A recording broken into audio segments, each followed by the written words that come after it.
Thank you, Honourable Speaker. I wanted to briefly comment on the statements by Senator Faki and Senator Hamida, but before I do, Honourable Speaker, this is the last sitting of the week before a major event happens in Addis Ababa.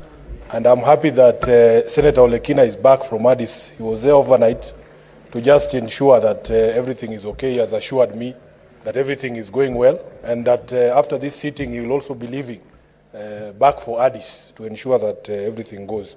I wish Baba well, and I wish the team that is there representing as well. The rest of us are here holding fort. Honourable Speaker, we have treated the people who work in our medical institutions with absolute contempt. I remember last year, in the last session, medical interns were seated here, and we as a House had made a promise to them that we were going to support them to ensure that not only are they absorbed into the workforce, but also that they are treated well and fairly and remunerated in accordance with their qualifications. I remember the big debate on whether interns were actually interns in the sense of the word that is used, as is used in other professions, or whether these were in fact qualified medical practitioners, Honourable Speaker, and full doctors who were being mistreated. I remember there was a long period where there was a doctor strike.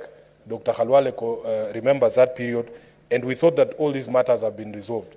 Honourable Speaker, we speak to some of these interns, and some of them who were lucky to get employment in places like this gentleman in Thika Level 5, others in Nakuru, even here in Nairobi. Honourable Speaker, some of them, after being out of employment for so long, after being promised good working conditions, even those counties are not paying them salaries. Some of them have arrears of up to 3-6 months, Honourable Speaker. So as a House, and the Health Committee that has just been reconstituted, we really need to be serious about our medical health practitioners. Yesterday, Honourable Speaker, we were talking about the way the community health promoters are being treated. I had occasion, together with my delegation from Nairobi of senators, Honourable Speaker, to have a meeting with a section of the county health promoters in Nairobi, the community health promoters in Nairobi. And Honourable Speaker, the horror stories that we had from that group requires that we as a House do something. Honourable Speaker, you can imagine people going to work without basic protective equipment. Here in Nairobi, Honourable Speaker, when it rains, and most of these community health promoters are working as frontline workers in places such as our slum areas, Honourable Speaker. When it rains, you cannot go in there without proper shoes or gumboots. Honourable Speaker, can you imagine the community health promoters in Nairobi, numbering over 7,000, asking a senator like myself to buy them gumboots, because the county government is unable to supply them with these gumboots. When I speak to the management at Bata, Honourable Khalwale, one pair of gumboots is going at 700 shillings, Honourable Speaker. Everybody knows my salary, and you know what the taxman has done to our pay slips, Honourable Speaker. How can a senator be expected to spend 5 million shillings on buying gumboots for community health promoters, and yet we resource our county governments properly for them to be able to equip our community health promoters to work for us? Honourable Speaker, when we talk about the deteriorating levels of health services in the counties and the statement that was brought by FACI, we also need to look at the financing element for our hospitals. I was speaking to the CEO of Mbagathi Hospital today, Honourable Speaker, to just find out the status of the repayment by SHA. And this was prompted because when I looked at my pay slip again, I am being deducted 32,000 Kenya shillings every day, and we were told that this is going to be the panacea of all our problems in the health sector. The CEO at Mbagathi tells me that they are billing SHA shillings 4 million per day. And if you do the math, it is over 120 million shillings per month that SHA is supposed to pay Mbagathi Hospital. But SHA is paying Mbagathi Hospital a measly 15 million shillings per month. How are they supposed to provide services, Honourable Speaker?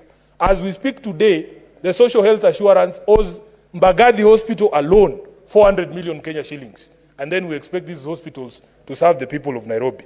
Therefore, Honourable Speaker, we must raise these issues, and we want the committee that has been charged with these two statements to ensure that they come to the bottom of all these issues, so that we are able to not only treat our community health promoters and the medical interns and everybody who works in the health sector with dignity, but also are able to unlock the problem of financing from SHA. Lastly, Honourable Speaker, at the invitation of the Senator of Mandera, me and some colleagues, and I can see he has walked in, visited the health facilities in Mandera.